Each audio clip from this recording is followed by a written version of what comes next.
Hey, this is Mr. M, and we're going to check out a flipbook I made about the scientific method. Let's open it up. Step 1. Ask a question. The scientific method starts when you ask a question about something that you observe. So we're going to ask the questions how, what, when, who, which, why, or where.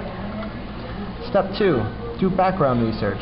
Rather than starting from scratch and putting together a plan for answering your question, you want to be a savvy scientist using library and internet research to help you find the best way to do things and ensure that you don't repeat mistakes from the past. Step 3. Construct a hypothesis. A hypothesis is an educated guess about how things work.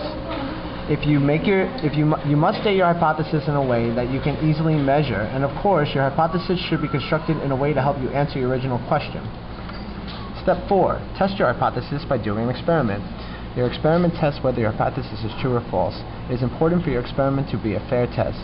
You conduct a fair test by making sure that you change only one factor at a time while keeping all the other conditions the same. You should also repeat your experiment several times to make sure that the first results weren't just an accident. Step 5. Analyze your data and draw a conclusion. Once your experiment is complete, you collect your measurements and analyze them to see if your hypothesis is true or false.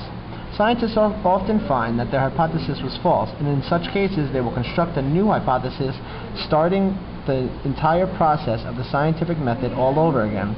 Even if they find that their hypothesis was true, they may want to test it again in a new way. Step 6. Communicate your results. To complete your science fair project, you will communicate your results to others in a final report and/or display board.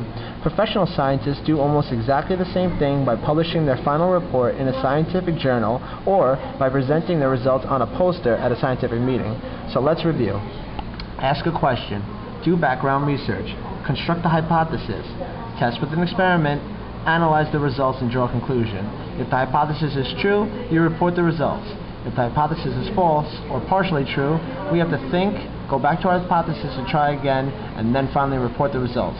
I hope this has been helpful, and can't wait for you to try the scientific method on your own. Thank you.